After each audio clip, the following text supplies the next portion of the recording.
Hello, my name is Thomas Brush, and I am the creator of Pinstripe. It's a video game about a minister who goes to hell, and also a game called Once Upon a Coma. It's a game about a little boy who goes to this cool little coma world. Both of these games were kickstarted. There's around $100,000. And I want to share some secrets that I've figured out over the years, learned through blood, sweat, and tears. And I just want to give you a short video so you guys can hit the ground running and make $100,000 on your Kickstarter campaign.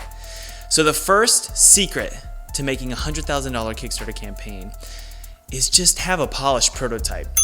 I think a lot of people think of prototypes as like if you're making a watch or something, or like a shoe on Kickstarter, you need this prototype made. You need everything physically made. And if you're making a video game, you need a demo. And all these things are good, but just remember, Kickstarter, you can just do graphics. You can make some cool After Effects animations, or maybe a cool 3D model.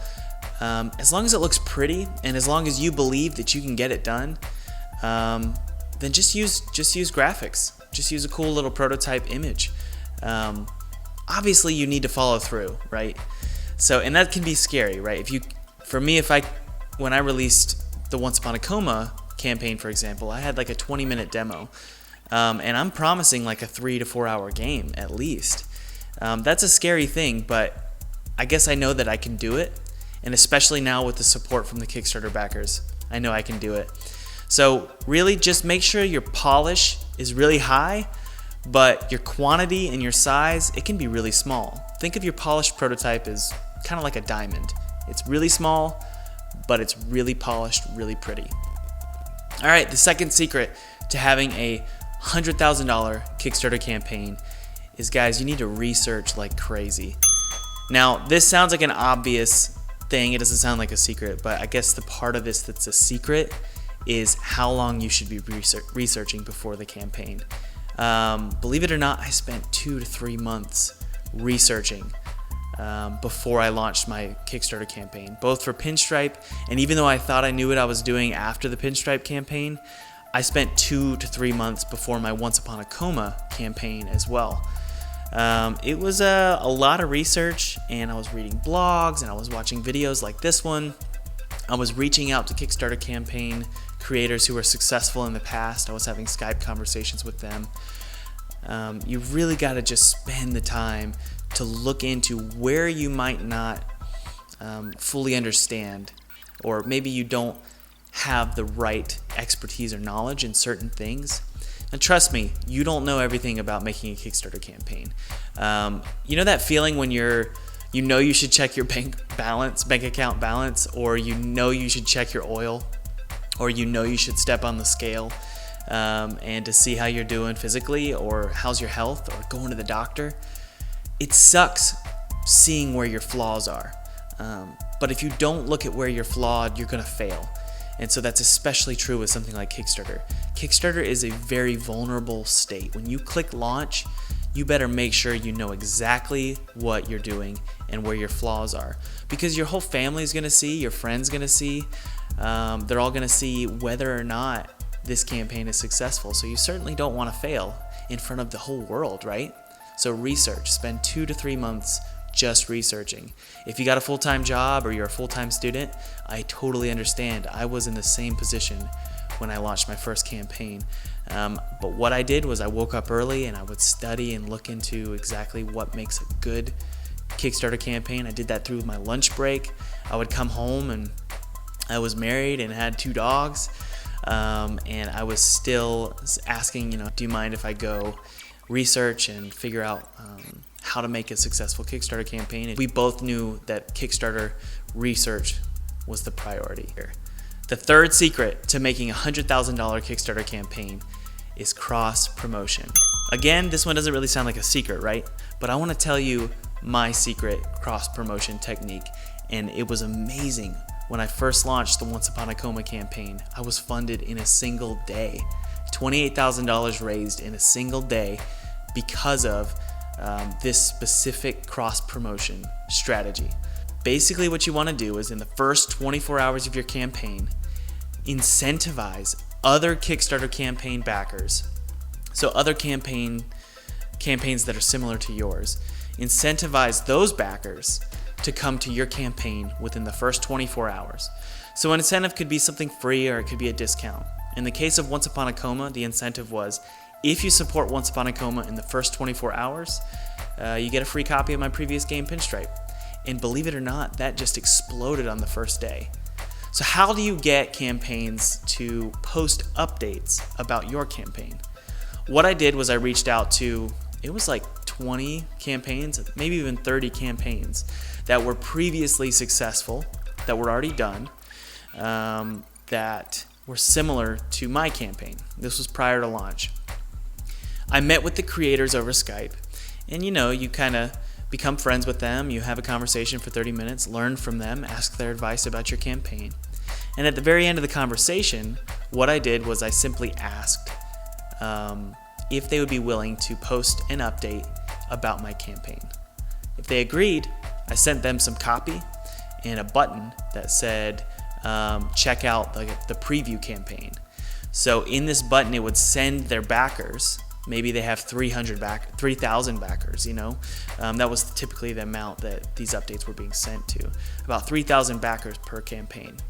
3,000 backers would read this update, and maybe 1-2% of them would click that button, and it would take them to the preview link of Once Upon a Coma. And in that preview link, there was a little heart, and you could click that heart, and it would remind them on the launch date of Once Upon a Coma to check out the campaign and support it. So it was wild, within the first 24 hours, all these different campaigns came together and brought their backers in droves to the Once Upon a Coma campaign. So that's the third secret, cross promotion. All right, fourth secret, your brand. Your brand, it's everything, guys. Make sure that your brand, it doesn't have to be cool or trendy or super polished, but it needs to be consistent. A lot of you probably really enjoy Five Guys. I love Five Guys burgers and fries. Their brand, I think it's an amazing brand. It looks like garbage, right? It's just red text and a white background, but it's consistent. And that's what's really special about brand, especially now. People don't really care, especially millennials. I don't think they really care about high quality. I think what they care about is a consistent brand that is unique. So in the case of Once Upon a Coma, I spent 2 months just making sure my brand was consistent. The fonts are all the same, the colors are consistent, my tone, the personality of the campaign, both the video and the page, and also the game itself are all consistent across the board. Consistency screams competency, and I don't know why. I think it just says that you are intentional with your project. Because when people know that you're intentional, they know that you care.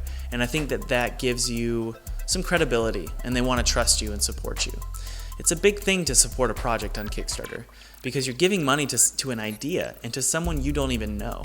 So you really got to communicate competency, and I think the best way to do that is obviously with a good prototype, but also with consistency in your brand. So don't worry if you're not a graphic designer. One, as long as you understand what consistency means, and just a few graphic design principles, I think you can get away with having a high quality campaign. If you don't trust yourself to do design and the video, you can always find people local to you, friends, family, or even if you have a university that's close to you, consider reaching out to the video department, or if they have a video program is what I mean.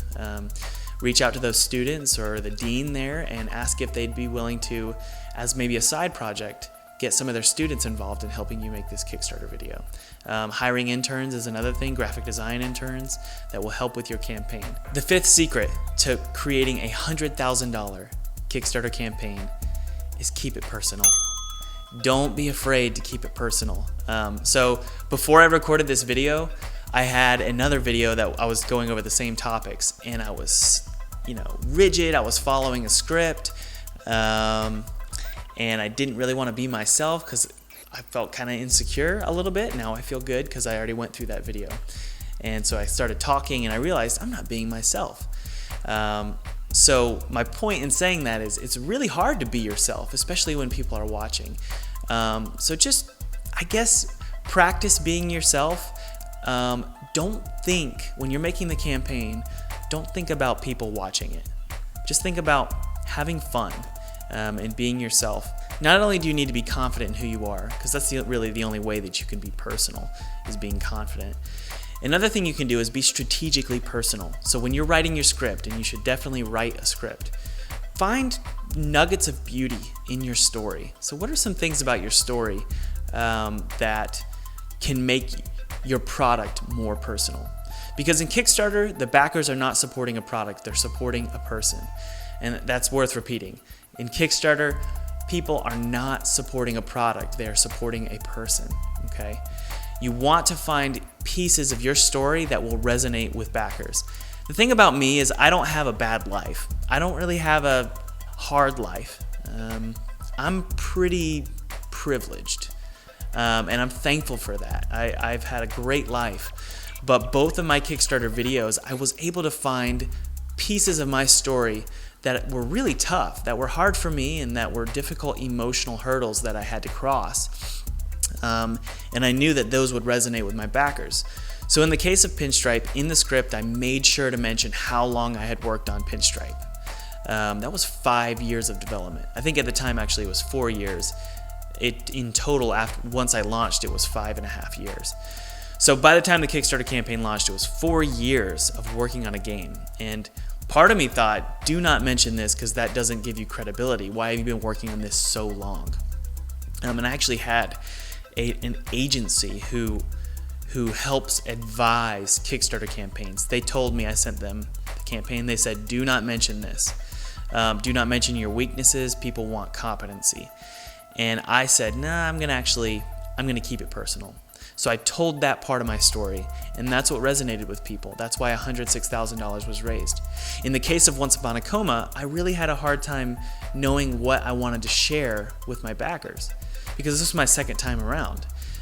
So the question is, why do I need to launch another Kickstarter campaign? Wasn't the first campaign enough to start a studio? So I thought, what are some things that I've really struggled with this last year that I can share with my backers?